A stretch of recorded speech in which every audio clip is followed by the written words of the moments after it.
નમસ્કાર, આપ જોઈ રહ્યા છો નેશન પ્લસ ન્યૂઝ. હું છું આપની સાથે હિલ પંડ્યા. સુરેન્દ્રનગર જિલ્લાના હજારો શ્રમિકો અને તેમના પરિવારો માટે ખૂબ જ આનંદના સમાચાર સામે આવ્યા છે. વઢવાણ જીઆઈડીસી ખાતે કર્મચારી રાજ્ય વીમા નિગમ એટલે કે ઈએસઆઈસી દ્વારા નવનિર્મિત અત્યાધુનિક ડિસ્પેન્સરી અને બ્રાન્ચ ઓફિસનું આજે કેન્દ્રીય શ્રમ અને રોજગાર મંત્રીના હસ્તે ડિજિટલ લોકાર્પણ કરવામાં આવશે. સુરેન્દ્રનગરના વઢવાણ જીઆઈડીસી ફેઝ 2 ખાતે અંદાજે ₹4,05,00,000ના માતબર ખર્ચે અત્યાધુનિક ઈએસઆઈસી ડિસ્પેન્સરી અને બ્રાન્ચ ઓફિસનું નિર્માણ કાર્ય પૂર્ણ કરવામાં આવ્યું છે. આશરે 3,232 ચોરસ મીટર જેટલા વિશાળ વિસ્તારમાં ફેલાયેલી આ નવી સુવિધાનું આજે કેન્દ્રીય શ્રમ અને રોજગાર તેમજ રમતગમત મંત્રી વિડીયો કોન્ફરન્સના માધ્યમથી વિધિવત લોકાર્પણ કરશે. આ નવી વ્યવસ્થાની સૌથી મોટી ખાસિયત એ છે કે ડિસ્પેન્સરી અને વહીવટી ઓફિસ બંને એક જ પરિસરમાં કાર્યરત રહેશે, જેથી શ્રમિકોને હવે અલગ અલગ જગ્યાએ ધક્કા ખાવા નહીં પડે.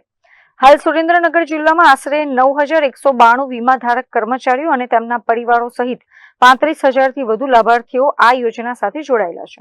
આ નવીન પરિસરમાં દર્દીઓ માટે જનરલ ઓપીડી, નિષ્ણાંત તબીબોની સેવાઓ, દવાઓનું વિનામૂલ્ય વિતરણ અને લેબોરેટરી ટેસ્ટ જેવી તમામ સુવિધાઓ એક જ છત નીચે મળશે.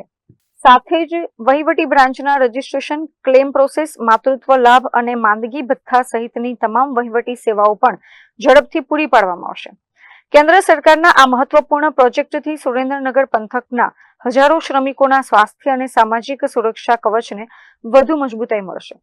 કેન્દ્રીય મંત્રી આદરણીય ડોક્ટર મનસુખભાઈ માંડવિયાજીએ જે રીતે બેંગ્લોરથી લગભગ 6 રાજ્યોમાં અને 668 કરોડ રૂપિયાના જે ઈએસઆઈસીના અલગ અલગ હોસ્પિટલ ને ડિસ્પેન્સરી આજે એમણે ખુલ્લી મૂકી છે. એ પૈકીનું સુરેન્દ્રનગર જિલ્લામાં આ આપણા માટે એક ઐતિહાસિક દિવસ બની રહેવાનો છે.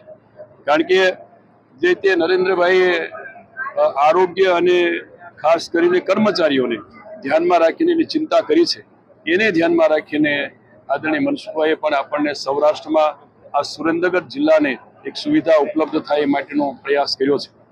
ત્યારે માન્ય ખાસ કરીને સુરેન્દ્રનગર ખાતે 2 ડોક્ટરો સાથેની ઈએસઆઈ ડિસ્પેન્સરી અને ઈએસઆઈ શાખા કચેરી અહીંથી આજથી કાર્યરત થશે. અને એની સાથે સાથે જે ખાસ કરીને સુરેન્દ્રનગર જિલ્લામાં 9,112 જેટલા વીમા ધારકો અને એની સાથેના જે એના પરિવારના સદસ્યો મળીને લગભગ 35,000 જેટલા આની સાથે સંકળાયેલ છે અને સારી રીતે આરોગ્ય વિષયક અને જે ખાસ કરીને એની યોજનાઓ છે એ સુવિધાઓનો લાભ અહીંથી સીધી રીતે મળતો થશે. આ સુવિધાઓ આરોગ્યની પ્રાથમિક સુવિધાઓ સાથે સાથે તબીબી સેવાઓ, આવશ્યક દવાઓ, ઈએસઆઈની વિવિધ જે વહીવટી પ્રક્રિયાઓ માટે એને બહાર જવું પડતું એના બદલે બધી સુવિધાઓ અહીંયા સુરેન્દ્રનગર ખાતેથી ઉપલબ્ધ થશે. ભવિષ્યમાં આવતા દિવસોમાં સૌરાષ્ટ્રની અંદર પણ આ ઈએસઆઈના માધ્યમથી એક મેડિકલ કોલેજ આવે અને સાથે સાથે નર્સિંગ કોલેજ પણ સૌરાષ્ટ્ર અને ગુજરાતને પણ મળે એ માટેનું ભૂતકાળમાં પણ અગાઉ માંગણી હતી. એને ધ્યાનમાં રાખીને માનનીય મનસુખભાઈએ અને અમારા ઈએસઆઈના અમારા અધિકારીઓ સાથેનું કમિટમેન્ટ થયું છે. એની સુવિધા પણ ભવિષ્યમાં આપણને સૌરાષ્ટ્રમાં મેડિકલ કોલેજ મળશે. આજે પણ આખા દેશની અંદર ખાસ કરીને ઈએસઆઈના જે એના માધ્યમથી લગભગ 695 જેટલા શ્રમિકોના કર્મચારીઓના બાળકો મેડિકલ ક્ષેત્રે એટલે MBBSમાં અભ્યાસ કરી રહ્યા છે. BDS કોલેજમાં પણ લગભગ 28 જેટલા બાળકો એના અભ્યાસ કરી રહ્યા છે અને BSc નર્સિંગમાં પણ લગભગ 60થી પણ વધારે બાળકો આજે આ શ્રમિકોના કર્મચારીઓના ISIની એની કોલેજોમાં અભ્યાસ કરી રહ્યા છે. આવતા દિવસોમાં એના માટેની અનામત સીટો રહે અને મેડિકલ કોલેજોમાં પણ આ કર્મચારીઓના અને શ્રમિકોના બાળકોને પ્રવેશ મળે એ માટેની પણ ભારત સરકારની જે યોજના છે એનો અમે રાજ્ય સરકારનો પણ અમલવારી થાય અને એનો લાભ પણ આ શ્રમિકોના બાળકોને મળે એ રીતની વ્યવસ્થા અમે રાજ્ય સરકારમાંથી કરી રહ્યા છીએ. અને મેં આપણે એમને કહ્યું તેમ જ્યાં જિલ્લા કક્ષાએ અમારી ઈએસઆઈની ક્યાંક ડિસ્પેન્સરી અથવા તો હોસ્પિટલો હજુ પણ ક્યાંક સુવિધા વિનાની છે, એ વહેલામાં વહેલી તકે સૌરાષ્ટ્રના બધા જ જિલ્લાઓને આની સાથે કવર લઈને એટલે સાંકળીને રાજ્ય સરકારમાંથી એક જાહેરનામું વહેલી તકે નોટિફિકેશન થાય અને બધા જ જિલ્લાઓમાં આની ઈએસઆઈની હેઠળ આવી લઈને ક્યાંક ત્યાંની લોકલ હોસ્પિટલો હોય જે ખાસ કરીને સ્પેશિયલ અને સુપર સ્પેશિયાલિટી હોસ્પિટલો એની સાથેનું સંકલન કરી અને ઈએસઆઈસીના કર્મચારીઓને શ્રમિકોને સાથે જોડવા માટેનું અમારું રાજ્ય સરકારનું આયોજન છે. સર યુપીઓની જે પોર્ટલ બંધ છે ત્યાં સર્વરનો પ્રોબ્લેમ છે ક્યારે ચાલુ થશે? 2 દિવસથી ઈએસઆઈસીમાં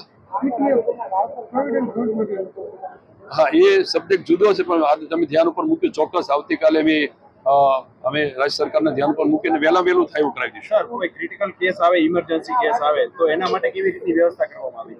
હવે અત્યારે તો ત્યાં લોકલ જે ખાસ કરીને ઈએસઆઈસી સાથે કોલોબરેશન કરેલું છે, એમઓયુ કર્યા છે, એ હોસ્પિટલોને જોડવા માટેનો પ્રયત્ન છે. એમાં સૌરાષ્ટ્રની હોસ્પિટલો ઘણી છૂટી ગઈ છે, જે ભૂતકાળની અંદર નહોતી. મેં આપને કહ્યું તેમ આખી સૌરાષ્ટ્રની બધી હોસ્પિટલોને લગભગ એકાદ મહિનાની અંદર અમે ત્યાંથી ભારત સરકારની મદદથી એક જાહેરનામું થશે, નોટિફિકેશન થશે, અને સૌરાષ્ટ્રની પણ સ્પેશિયાલિટી હોસ્પિટલો જે છે એને આવા કર્મચારીઓની એમઓયુ કરીને અમે એની સાથે જોડીને આવા કર્મચારી ત્યાં લાભ મળે એવો, એની સારવાર મળે, લાભની સારવારને લાભ બી મળે એ માટેનો પ્રયાસ કરી રહ્યા છીએ, અને એકાદ મહિનામાં અમે સફળ થઈશું. Rajesh બહુરાશી, nation plus news, Surendranagar. સમાચારોના સતત અપડેટ મેળવવા માટે અમારી નેશન પ્લસ ન્યૂઝની યુટ્યુબ ચેનલને સબસ્ક્રાઇબ કરો, બેલ આઇકન દબાવો અને જોડાયેલા રહો ફેસબુક, ઇન્સ્ટાગ્રામ અને ટ્વિટર પર.